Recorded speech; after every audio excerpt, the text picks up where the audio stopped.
Hi friends, welcome to my channel Valli recipes and tips. ఎలా ఉన్నారు friends? అందరు బాగున్నారు కదా ఫ్రెండ్స్? ఈరోజు మన వీడియోలో సమ్మర్ స్పెషల్గా ఇంట్లోనే పుచ్చకాయతో ఐస్ని ఎలా ప్రిపేర్ చేయాలో ఈరోజు వీడియోలో తెలుసుకుందామా.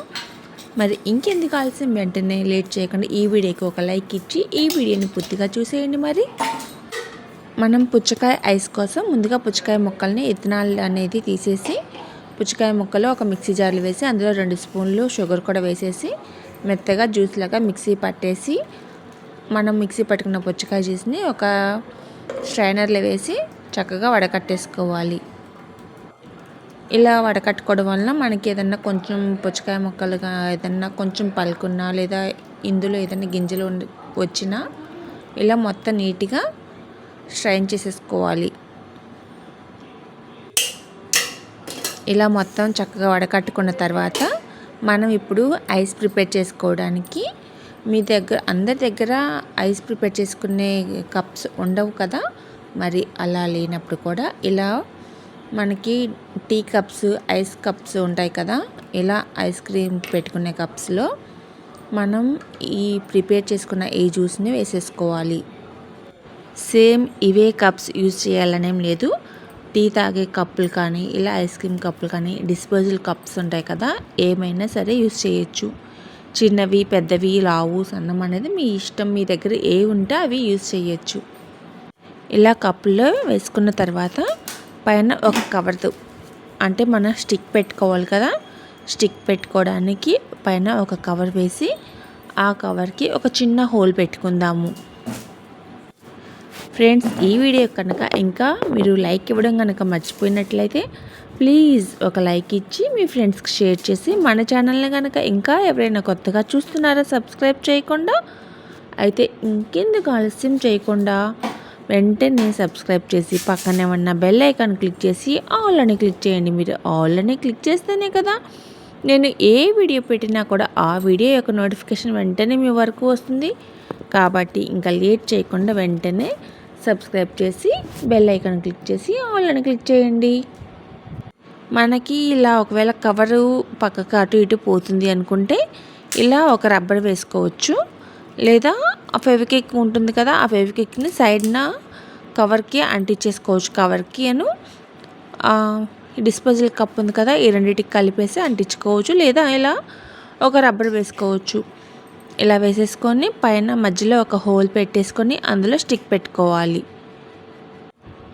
ఈ కవరు ఎందుకంటే మనం స్టిక్ పెట్టుకున్నప్పుడు అటు ఇటు పక్కకి అనేది పోకుండా స్ట్రైట్గా నిలబడి ఉండడం కోసం మనం కరెక్ట్గా సెంటర్ పాయింట్లో హోల్ పెట్టేసి ఆ తర్వాత ఇలా ఐస్ పుల్ల ఉంటుంది కదా, ఐస్ పుల్లని ఈ మధ్యలో పెట్టేసుకోవాలి. ఇదే విధంగా మిగతా 2 కప్స్కి కూడా మధ్యలో ఆ పేపర్కి హోల్ పెట్టేసి స్టిక్ పెట్టుకోవాలి. నేను ఈ 2 కప్పులకి ఏంటంటే రబ్బర్ కానీ గమ్ కానీ ఏమీ రాయలేదు. అలా ఉంటుందిలే అనేసి అలానే పెట్టేశాను. మనం ఫ్రిడ్జ్లోనే పెట్టేస్తాం కదా, అటు ఇటు కదిలించకుండా, అందుకనేసి సేమ్ ఇంకా అట్లానే కవర్లో పెట్టేశాను. ఇంకెలానే కవర్లో పెట్టేసి డీప్లో పెట్టేసి ఒక డే మొత్తం అంటే మార్నింగ్ పెట్టేస్తే ఈవినింగ్ కల్లా గడ్డగట్టేస్తుంది కదా, అలానే ఈవినింగ్ పెట్టేస్తే మార్నింగ్ అవుతుంది. మార్నింగ్ పెట్టేసి ఈవినింగ్ చల్లచల్లగా ఈ ఐస్ క్రీమ్ని తింటూ ఎంజాయ్ చేయొచ్చు. ఈవినింగ్కి పూర్తిగా ఫ్రీజ్ అయిపోయింది మనకి కప్లోను ఐస్ అంతా. చూసారు కదా, ఇప్పుడు ఇలా కవర్ని తీసేసి మనకి ఇందులో నుంచి ఐస్ కూడా చాలా ఈజీగా వచ్చేస్తుంది. మీరు జస్ట్ కప్పుని కొంచెం 2 చేతుల మధ్యలో పెట్టేసుకొని జస్ట్ నీకు వీడియోలో చూపిస్తున్న విధంగా ఇలా కొంచెం ఒక 2 సార్లు అటు ఇటు తిప్పేస్తే చాలు. మనకి ఈ కప్లో నుండి ఐస్ అనేది చాలా ఈజీగా బయటికి వచ్చేస్తుంది. చూస్తున్నారు కదా, జస్ట్ ఇలా అంటే చాలు. చూసారు కదా ఎంత ఈజీగా వచ్చిందో. మనం తీసుకున్న కప్ సైజుని బట్టి మనకి ఐస్ సైజ్ అనేది వచ్చేస్తుంది అన్నమాట. చూసారు కదా, మనకి సింపుల్గా ఇంట్లోనే ఎంత ఈజీగా ఐస్ని ప్రిపేర్ చేయొచ్చో. మరి ఇంకెందుకు ఆలస్యం, పిల్లలు పెద్దలు అందరూ ఇష్టపడే ఈ ఐస్ని మీరు కూడా త్వరగా ఇంట్లో ప్రిపేర్ చేసుకోండి. మరి సమ్మర్ స్పెషల్గా మీరు కూడా సమ్మర్లో ఎక్కువగా దొరికేటువంటి ఈ పుచ్చకాయ ఐస్ని మీరు కూడా ఇంట్లో ప్రిపేర్ చేసుకొని ఎంజాయ్ చేయండి. ఎలా ఉంది ఫ్రెండ్స్ ఈ వీడియో? మీకు నచ్చింది కదా? మీకు నచ్చిందని అనుకుంటున్నాను. కాబట్టి ఈ వీడియోకి ప్లీజ్ ఒక లైక్ ఇచ్చి మీ ఫ్రెండ్స్కి షేర్ చేసి, ఇంకా మన ఛానల్ కనుక ఎవరైనా కొత్తగా చూస్తున్నట్లయితే ప్లీజ్ సబ్స్క్రైబ్ చేయండి. Thank you so much.